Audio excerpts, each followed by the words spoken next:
പ്രതിരോധ വ്യാപാര മേഖലകളിൽ സഹകരണം മെച്ചപ്പെടുത്താൻ ധാരണയായി ഇന്ത്യയും അമേരിക്കയും. പ്രധാനമന്ത്രി നരേന്ദ്രമോദിയും അമേരിക്കൻ പ്രസിഡന്റ് ഡൊണാൾഡ് ട്രംപും നടത്തിയ വൈറ്റ് ഹൌസിൽ നടത്തിയ ചർച്ചയിലാണ് പ്രഖ്യാപനം.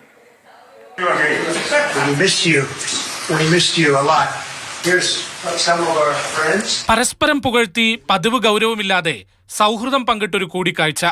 ഡൊണാൾഡ് ട്രംപും നരേന്ദ്രമോദിയും കൈകൊടുക്കുമ്പോൾ ലോകം ഉറ്റുനോക്കുകയായിരുന്നു.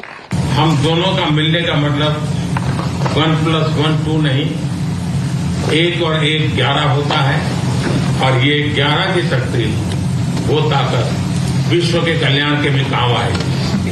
എന്നാൽ ഞെട്ടിക്കുന്ന പ്രഖ്യാപനങ്ങൾ ഉണ്ടായില്ല.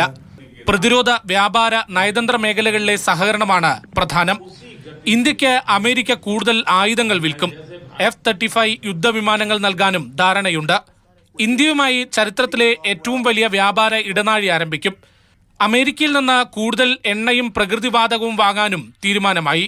എന്നാൽ ഇറക്കുമതി തീരുവയിൽ ഇളവുകൾ ഇല്ലാത്തത് ശ്രദ്ധേയം.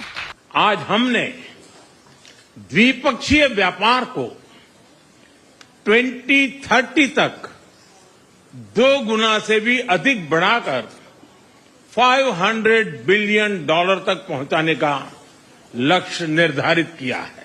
അനധികൃത കുടിയേറ്റം പ്രോത്സാഹിപ്പിക്കില്ലെന്ന് പറഞ്ഞ പ്രധാനമന്ത്രി ഇന്ത്യക്കാരെ വിലങ്ങണിയിച്ച് തിരിച്ചെത്തിച്ച വിഷയം പരാമർശിച്ചില്ല. മുംബൈ ഭീകരാക്രമണ കേസ് പ്രതി തഹാവൂർ റാണയെ ഇന്ത്യക്ക് കൈമാറാനുള്ള തീരുമാനവും ഇരു നേതാക്കളും തമ്മിൽ ഉറപ്പിച്ചു. ഇന്ത്യ അമേരിക്ക ബന്ധത്തിൽ കാര്യമായ കല്ലുകടികൾ ഉണ്ടാകില്ല എന്ന് തന്നെയാണ് നരേന്ദ്രമോദിയുടെ അമേരിക്കൻ സന്ദർശനം നൽകുന്ന സന്ദേശം. News desk, Mathrubhumi news.